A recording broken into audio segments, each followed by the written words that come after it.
بھائی ہم کسی کی جنت دوزخ کا فیصلہ نہیں کرتے، یہ اللہ تعالیٰ کے بعد۔ میں اکثر کہتا ہوں کہ اگر اللہ نے معاف کیا تو یزید بھی جنت میں جائے گا۔ انہوں نے ہمارے آباء و اجداد کو جہنم میں پہنچایا ہے، ان پاپوں نے، ٹھیک ہے؟ یہ تو قیامت والے دن جب ہم جہنم میں دیکھ رہے ہوں گے ان کو، تو پھر اس وقت رونے پیٹنے کی بجائے اس وقت اپنی آنے والی نسلوں کو تو کم از کم ان پاپوں سے بچا۔ بسم اللہ الرحمن الرحیم، السلام علیکم ورحمۃ اللہ وبرکاتہ۔ سامعین محترم، آپ نے دیکھا اور سنا، پہلے سے ہی کہا کہ ہم کسی کی جنت دوزخ کا فیصلہ نہیں کرتے، اور پھر بعد میں یہ مکر گیا اور کہنے لگا کہ ان بابوں نے ہمارے آباء و اجداد کو جہنم میں پہنچایا ہے، اب وہاں ہم ان کو دیکھیں گے، یہ جہنم میں ہیں۔ آپ تو کہہ رہے تھے کہ کسی کی جنت دوزخ کا ہم فیصلہ نہیں کرتے، اسے کہتے ہیں کلا بازیاں۔ اس سے پہلے ہم نے اس کی 18 کلا بازیاں دکھائی اپنی ویڈیوز میں، اپنے آپ کو جھوٹا کیسے کرتا ہے 18، اور 3 کلا بازیاں آج ہم آپ کو دکھانے والے ہیں۔ اس کی 21 کلا بازیاں ہو جائیں گی جس میں اپنے آپ کو جھوٹا کرتا ہے، اور 230 جھوٹ ہم نے اس کے دکھائے ہیں، 230۔ اب آپ خود دیکھ لیں اپنے آپ کو جھوٹا کیسے کرتا ہے، یہ 3 جھوٹ بھی اس میں شامل کر لیں، 233 جھوٹ ہم کہیں کہ جھوٹا ہے، شاید کوئی انکار کر لے، خود اپنے آپ کو جھوٹا کیسے کرتا ہے۔ بھائی ہم کسی کی جنت دوزخ کا فیصلہ نہیں کرتے، یہ اللہ تعالیٰ کے بعد۔ میں اکثر کہتا ہوں کہ اگر اللہ نے معاف کیا تو یزید بھی جنت میں جائے گا۔ انہوں نے ہمارے آباء و اجداد کو جہنم میں پہنچایا ہے، ان پاپوں نے، ٹھیک ہے؟ یہ تو قیامت والے دن جب ہم جہنم میں دیکھ رہے ہوں گے ان کو، تو پھر اس وقت رونے پیٹنے کی بجائے اس وقت اپنی آنے والی نسلوں کو تو کم از کم ان پاپوں سے بچا۔ جی دوستو، آپ نے دیکھا اور سنا، پرانا کلپ اس کا یہ ہے کہ ہم کسی کی جنت دوزخ کا فیصلہ نہیں کرتے۔ اگر یزید کو بھی اللہ نے معاف کر لیا، وہ جنت میں چلا جائے گا، تو ہمیں اس سے کوئی اعتراض نہیں ہے۔ تو پھر آگے کیا کہتا ہے؟ ان بابوں نے ہمارے بزرگ آباء و اجداد کو جہنم میں پہنچا دیا، ہم انہیں جب جہنم میں دیکھیں گے ہمیں افسوس ہوگا، اس سے پہلے ان بابوں سے ان کو بچا لے۔ بھی تجھے کیسے پتا کہ تیرے آباء و اجداد سارے جہنم میں جائیں گے؟ یعنی اپنے دادا پر دادا کو اس نے جہنمی بنا دیا۔ کتنا یہ منحوس شخص ہے جو اپنے دادا پر دادا اپنے آباء و اجداد کو جہنمی بنا دے۔ اور یہ کلابازی اس کی دوسری کلابازی اس کی دیکھ لیں، اپنے آپ کو جھوٹا کیسے کرتا ہے۔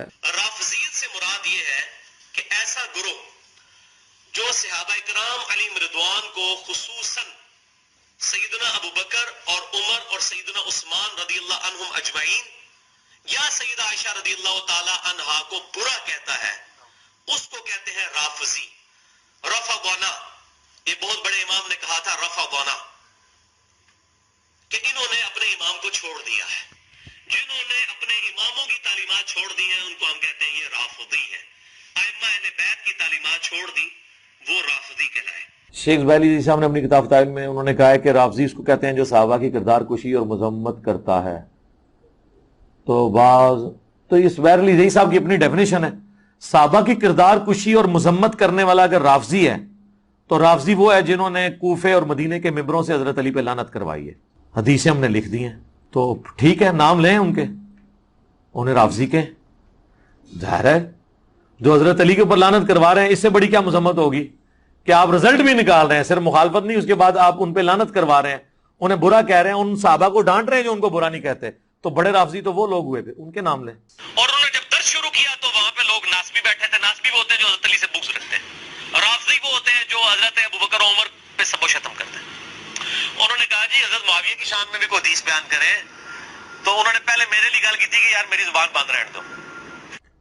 علی بھائی رافضی کی تعریف کریں۔ رافضی وہ ہیں جو حضرت ابو بکر اور حضرت عمر کی خلافت کو ناحق مانتے ہیں، ناحق اس حوالے سے کہ وہ حضرت علی کے ان کے ساتھ کمپرومائز کرنے کے باوجود کمپرومائز کرنے کے لیے تیار نہیں، وہ رافضی ہیں۔ جی دوستو، آپ نے دیکھا اور سنا، رافضی اسے کہتا ہے کہ جو صحابہ کرام علیہ رضوان کی کردار کشی کرے، اور بالخصوص حضرت ابو بکر صدیق، عمر فاروق، حضرت عائشہ رضی اللہ تعالی عنہ کی کردار کشی کرے، اسے رافضی کہتے ہیں۔ چونکہ اس تعریف کے لحاظ سے خود رافضی بنتا ہے۔ اب بعد میں کیسے اس نے شیخ زبیر کو بھی رگڑا دیا، اس کے بعد آپ نے دیکھا کس طرح یہ اس نے پینترا بدلا، گرگٹ کی طرح کس طرح اس نے رنگ بدلے، وہ آپ خود دیکھ لیں، اپنے آپ کو جھوٹا یہ کیسے کرتا ہے۔ اب تیسری یعنی 21ویں اس کی کلابازی اور 233واں جھوٹ جو اپنے آپ کو جھوٹا کیسے کرتا ہے، یہ ذرا دیکھ لیں۔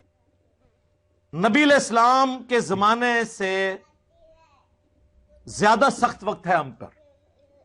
نبی علیہ السلام جب مکے میں تھے آپ کے مخالفین کون تھے؟ کافر، کلیئر تھا نا یہ مسلمانی کافر۔ ہمارے مخالفین وہ ہیں جو ہمیں کافر سمجھتے ہیں اور خود کو زیادہ بڑا عاشق رسول اور مسلمان سمجھتے ہیں. مجھے بتائیں یہ زیادہ مشکل وقت ہے یا صحابہ پہ زیادہ مشکل وقت تھا؟ یہاں پہ میں ایک ضمن بات کر دوں، میں نے 2-3 دفعہ اپنی ویڈیوز میں یہ بات کی ہے جسے آؤٹ آف کانٹیکسٹ بعض لوگ کوٹ کر رہے ہیں کہ علی بھائی نے کہا کہ ہمیں اور ہمارے اسٹوڈنٹ کو نبی علیہ السلام ان کے ساتھیوں سے زیادہ تکلیف اٹھانی پڑ رہی ہے. نعوذ باللہ، یہ تو میں نے بات ہی نہیں کی تھی. میں نے یہ کہا تھا، پہلی تو بات ہے نبی علیہ السلام کا تو ذکر ہوا ہی نہیں تھا.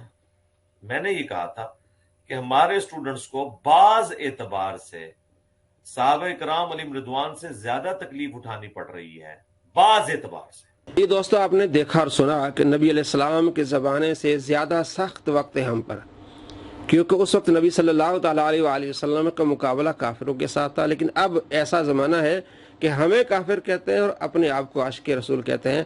بعد میں اپنے آپ کو جھوٹا ایسے اس نے کس طرح کیا کہ میں نے نبی علیہ السلام کا نام ہی نہیں لیا اور میں باز کہتا رہا. بھائی ویڈیو موجود ہے. جھوٹے انسان اپنے آپ کو جھوٹا کیسے کرتے ہو؟ اور یہ کہ جناب اس وقت وہ ہم سے زیادہ، یعنی ان نبی علیہ السلام کے زمانے سے زیادہ سخت وقت ہم پر ہے. تم پر کیا سخت وقت ہے؟ اسی والے کمرے میں بیٹھے ہو، بھونگیاں مار رہے ہو، جھوٹ بک رہے ہو. کیا سخت وقت ہے؟ نہ کہیں مطلب دعوت پہ جا رہے ہو، نہ تبلیغ پہ جا رہے ہو، نہ سفر کر رہے ہو، سارا دن گھر میں بیٹھے ہوئے ہو، ایسی والے کمرے میں بیٹھ کے بھاشن دے رہے ہو. صحابہ کرام علیہ رضوان کس حالت میں تھے؟ کھانا ان کو صحیح طور پر میسر نہیں تھا، پاؤں میں جوتیاں نہیں ہوتی تھی، لباس پورا نہیں ہوتا تھا. کس طرح سخت موسم میں جاتے تھے. کہتے وہ ہم پر سخت وقت ہے. لا حول ولا قوت الا باللہ. جب پکڑا گیا تو اس طرح آئیں شائیں بائیں اور کہتا ہے ہمیں کافر کہتے ہیں. بھئی ہم آپ کو کافر نہیں کہتے، آپ نے اپنے آپ کو کافر بنایا ہوا ہے. آپ یہ کہتے ہیں کہ حضرت ابوبکر صدیق رضی اللہ تعالیٰ عنہ کی صحابیت قرآن سے ثابت ہے. جو حضرت ابوبکر صدیق رضی اللہ تعالیٰ عنہ کو صحابی نہ کہے وہ کافر ہے، کیونکہ قرآن پاک کی ایک آیت کا منکر ہوگا، اور قرآن پاک کی ایک آیت کا منکر وہ کافر ہے.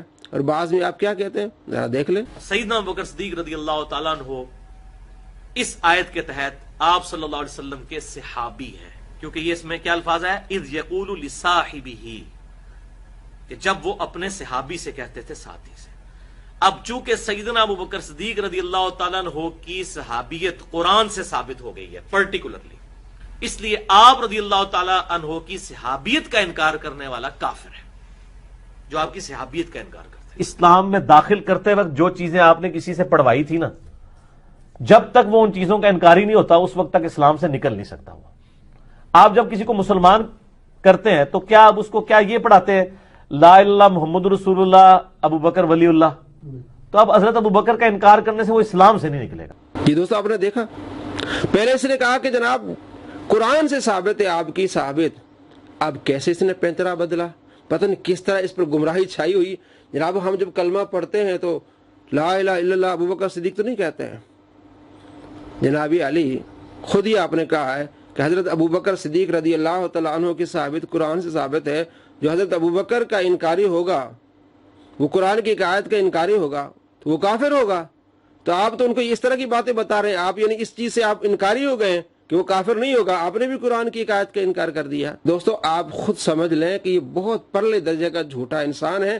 کس طرح یہ آہستہ آہستہ گمراہ ہوتا گیا اور آگے پتہ نہیں کتنا یہ گمراہ ہو جائے گا. اب تو کہتا بدر و حنین ہمارا آ گیا جی. بدر یعنی نبی علیہ السلام کے زمانے میں جنگیں ہوئی تھی. کہتا اب میری دعوت بھی اسی لحاظ سے جناب بدر و حنین ہو رہا ہے اور یہ ہو رہا ہے. وہ کس طرح کی بےہودہ باتیں، اپنے آپ کو یعنی نبی علیہ السلام کے اس لانا اور دوسروں کو کفار کی لائن میں لانا. ایسے جاہلوں سے بچیں جو نبی علیہ السلام کے بارے میں اس طرح کی بات کرتا ہے کہ نبی علیہ السلام کے زمانے سے سخت زمانہ ہمارا ہے. جناب صحابہ پر وہ سختی آئی نہیں جو ہم پر آئی ہیں. لا حول ولا قوت الا باللہ. جس نے بھی 4 کتابیں پڑھی ہوگی انہیں معلوم ہوگا کہ صحابہ کرام علیہ رضوان نے کس طرح سخت وقت گزارا ہے. لباس پورا نہیں، کھانا پورا نہیں، پاؤں میں جوتیاں نہیں، یہ اے سی میں بیٹھ کے بک بک کر رہا ہے. ایسے جھوٹے انسان سے بچیں، اپنی نسلوں کو بچائیں. السلام علیکم ورحمۃ اللہ وبرکاتہ.